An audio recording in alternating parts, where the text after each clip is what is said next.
This slideshow is about the political and economic and social ideas that began to influence the 19th century. We've already looked at conservatism and how it influenced events like the Congress of Vienna in 1815.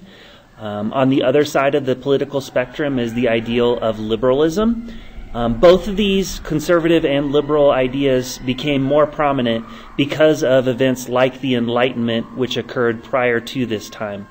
The most prominent overall ideal with liberalism is that it's about freedom and having less controls and people making free choices. And so that really aligns with what we learned about during the Enlightenment and the Enlightened thinkers. I want to remind you that the essential question we're trying to answer is, what role did liberalism play in the development of 19th century policies? So through this PowerPoint, we're going to be looking at individuals and what they contributed to this idea. To begin with, let's talk about the age of industrialism and a key concept that came out of that, as well as the French Revolution. Who are the haves? Traditionally, the haves, at least in this time period, were the middle class. They were the factory owners and the people who had means to make wealth or be in a position of either political or economic power. Traditionally, they would be very content with the system. They wouldn't want change. It's very much working for them. When looking at the conservative policies of this time and the descriptions by people like Prince Clemens von Metternich or Edmund Burke, they would uphold the interests of the wealthy because they did not want revolution. So if in essence you could say any of those people that were involved in the Congress of Vienna were part of a conservative sort of haves nature. So they enjoyed the conveniences that this new economic revolution provided, and they wanted things to remain the same. During the French Revolution, you'll remember that they were actually called the bourgeoisie. To remind you, the bourgeoisie is a social middle class characterized by the ownership of capital or power, and hence the term bourgeoisie identified those people who were in that middle class. So today we think of middle class as just being a working class. Remember that the middle class at this time was a new emerging class of wealthy people who maybe didn't come from nobility, but now had the sort of same power and stature and money that used to only be for the first and second estate. So the upper part of the third estate are now the haves. Clearly these people would not be for liberal policies. They would be much more conservative in nature. What that leaves you with are the have-nots. Who are the have-nots? The have-nots, in essence, are the opposite end of the spectrum. These are the poor factory workers, the ones that we read about in the last unit. If you remember Patience Kershaw and how she presented her information to the Royal Parliament about the working conditions she faced in the mines. They worked these jobs that were monotonous, very low-paying, unsafe working conditions. And they were all very uneducated, went to unsanitary conditions. So what begins to happen is there's a liberal viewpoint that develops which says, how fair is this for these people to be treated unfairly and have an undue burden placed upon them? It rises up, and the first sort of liberal event that we see is the French Revolution. And so during the French Revolution, these people were called the proletariat. And this was a term used for wage earners. In a capitalist society, they possess, the only power they have is their power of labor. So what we're going to see next is how liberals are those that come to the defense of this group. And they're fighting for either social, economic, or political equality for them. So what is liberalism? The term liberalism refers to whenever you want people to be free from constraints. And economically and liberally, it means kind of the same thing, but economically specifically, it means to keep government out of trying to control how economics play out. We've seen an entire history where government has been able to put down a third estate because they control the power and the money. So politically, they want to uphold things like civil liberties with respect to government. If you think of the Enlightenment, I'm going to read a quote to you and think about how this is a liberal statement. Man is born free, yet everywhere he's in chains. That was a quote by Rousseau. And the other quote is, the end of the law is not to abolish or restrain, but to preserve and enlarge freedoms. And this was by John Locke. So the Enlightenment gave us the philosophical ideas that led to political and economic liberalism. So let's look at laissez-faire economics. Laissez-faire, again, is a French term which means hands off. And when we were first introduced to this term, it was with the enlightened thinker Adam Smith, who wrote his book, The Wealth of Nations. These were all things that we studied a couple chapters ago. What was important about Adam Smith was he was both a physiocrat and a capitalist. A physiocrat was the enlightened thinkers who thought that you could discover natural economic laws that should then be reflected in government. And so the enlightened part of this was enlightened thinkers believed in reason, nature, progress, liberty, and happiness. So if you look at what Adam Smith is talking about, some of the things that would be highlighted include the fact that he feels like you can find in nature the most liberal policies, liberty, that will bring about happiness and economics. So he believed in a free market or capitalist economy where everyone helps out, everyone does their job, and then through that you accumulate wealth for everyone, not just the upper class. So eventually, if everybody's doing their jobs, you're going to make more goods at lower prices, making them affordable, helping everybody participate in economic capitalism. Where this comes back and reflects in something else we talked about was, if you remember Andrew Carnegie, he had the quote that the life of squalor of the past is no longer reflected in the lives of workers today. There's the opportunity to at least be wealthy and live a better life continues to evolve. Even though we might look at it and consider it poor conditions, the life of the common man will always be improving if we allow capitalism.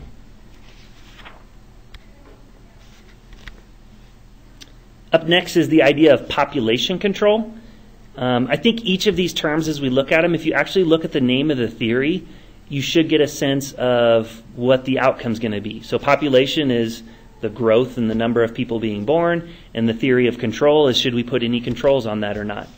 So the next thinker we're going to look at is a guy by the name of Thomas Malthus. He is one of the thinkers who came along, and in his major work, he talked about predicting that population would eventually outpace food production. So he was looking at it from the factor of, if we continue to have more and more babies and more people are being born, how are we ever going to actually feed them all? So he actually urged, in some respect, for families to control their numbers. If you know anything about modern history, China has tried this before. They actually have a one-child birthing policy where every family is allowed one child because they're trying to control their population to not outstrip their resources. What was interesting about Thomas Malthus's theory is he's writing it in the heart of the Industrial Revolution, the late 1700s, early 1800s, and he was actually proved wrong in some respects. The industrial ability does keep pace in a lot of cases with the food production that you need. Ultimately, he says all this by not wanting government to actually interfere with the process. He felt like individuals should be able to have their freedom to make these choices, and misery and poverty were just simply an inevitable outcome. So do you limit birth rates like China, or do you see a greater population as an actual workforce? Do you see them as potential capital? Up next is we have the Iron Law of Wages by David Ricardo.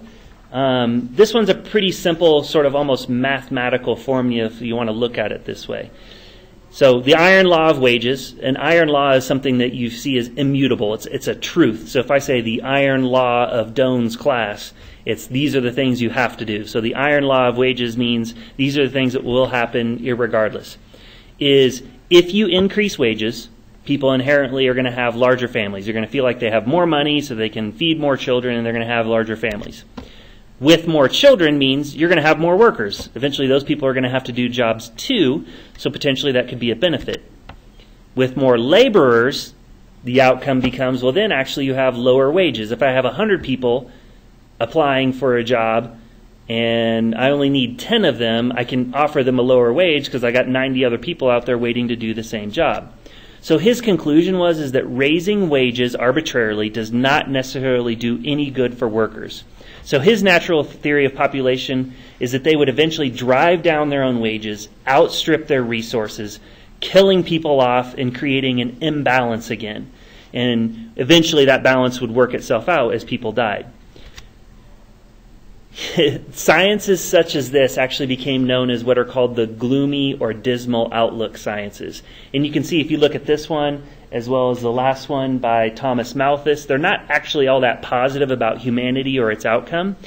If we were to apply this to the modern sense, this would be the argument against minimum wage. Why would we try and arbitrarily drive up the price people are willing to pay? Because eventually it doesn't really represent a real wage or a real work. We're just trying to impose that upon people. Up next is utilitarianism. If you don't know a root word would really help in this instance. The word utility means usefulness. So we're basically going to look at the usefulness of the things that we implement. The theory behind this one was promoted by John Stuart Mill, another one of our Englishmen. Remember, it's the home of the Industrial Revolution, so it makes a lot of sense that a lot of these guys are from England, just like a lot of the thinkers of the Enlightenment came from France. John Stuart Mill, in his utilitarianism, basically said the goal is for the greatest happiness for the greatest number of people. So laws should be judged by their utility. If it's a good law, has a good utility, it's going to make people happy. If it's a poor law, it's going to cause pain and judgment, and then people aren't going to like it, and the law should go away. And what he's really talking about is, in sort of a liberal sense, is that we need protection from censorship and tyranny. So some of the laws that we put in place are actually to increase our liberties. So think about the United States. If you were to look at our Bill of Rights, it's a very utilitarian document. Right to free speech, right to assembly, right to bear arms. Those would all be seen as right laws that promote happiness. What's most interesting about John Stuart Mill is he was a big proponent of women's rights. And there's some interesting reading there in the book on page 648, which is his voice of liberalism, as well as his statements on the subjugation of women. Not only did he support women's rights, he actually made a very eloquent statement that any past history about the treatment of women was completely an issue of their physical nature and how people, wanted to keep them down because they saw them as physically inferior. But really, it's always been a social one. It just played into the hands of society to have women be subjugated. So we have a male example here fighting for women's rights and women's equality. Utopian socialism. Here's another one where if we look at the root word for a minute, we might be able to figure something out. The word utopian basically describes an ideal setting. So if you think of the perfect world, it's called utopian. And then socialism is any system where you want to create social and economic equality. So before we even look at anything else, if you just take those root words, it's a society where through equality we create perfection. There's a couple different examples in the book. There's examples of female supporters of this. The one I'm going to focus on is Robert Owen, because I think it's the best example of utopian socialism. So this socialist philosophy that if you share wealth and you share property and you share the means of production, through that sharing, what you can create is self-sufficient communities without any rich or poor. So if everybody's doing their part, you don't have to have rich and poor. You just have a community that cooperates and supports each other.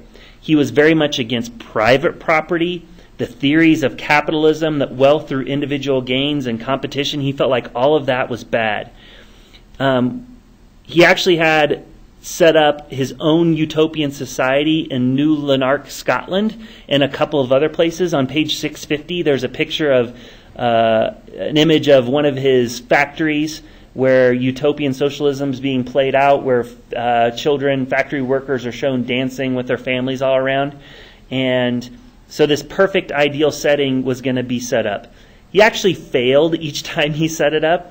But the theory is really good, right? If everybody contributes and everybody's an equal part, you could have utopian socialism. Finally, we have Marxism or communism. This is a leap ahead one. It's barely mentioned in this section, but it's going to become super important for the following reasons. Karl Marx is one of the pivotal people and books you're going to have to know in this class. Marxism is just his name attached to the word communism. And the reason this theory exists is Karl Marx and Friedrich Engels, and poor Friedrich Engels is never remembered, it's just Karl Marx. They co-authored the book called The Communist Manifesto. And in that book, they talked about a class struggle between our haves, the bourgeoisie, and the have-nots, the proletariat. So this takes us full circle to where we began this whole presentation by talking about those two groups. And what he said was, in order for the socialists to achieve their ideals, they're going to have to go through a revolution. So if you want to think of Marxism or communism, it's basically a form of socialism, but particularly where they also identify that there has to be a government overthrow revolution for that ever to occur. Because what rich person, what bourgeoisie is ever going to give up their life for the good of all? So they wrote their Communist Manifesto in the very interesting date of 1848, because this becomes our other hub date, which is the eve of the revolutions of nationalism. So we said that this unit begins, and we can call it the age of conservatism, but now we're starting to experience all these liberal philosophies, and where it ends up landing is countries and people began to decide they want to determine their own fate through liberal policies, and it creates nationalism. And Marxism's an interesting one because, again, nobody's willing to give up their power and wealth without a revolution, so you have to do this by force. So here's the exciting part, your personality quiz. So I kind of set the personality quiz up to see if you could fall into one of the ism categories that we just looked at. So here's a scoring chart for that quiz that you took. If you scored between a 0 and a 3, we're going to say you're a capitalist. And I'll explain, if you look at the questions, I tried to force some of the questions in their scoring. If they didn't give you very many points, it's because you really believe that individual control and no government intervention is the way to go. It's somewhat of a more capitalist viewpoint. The utilitarians out there scored between 4 and 7. A lot of the utilitarian questions gave you points for believing that things that were good for all. The utopian socialists, those questions were geared and gave points for those who wanted to create a perfect society of shared equality. And then the 12 to 15, you were off the charts and probably the most radical and knew you needed to do something radical. So we'll talk about this when we gather back together.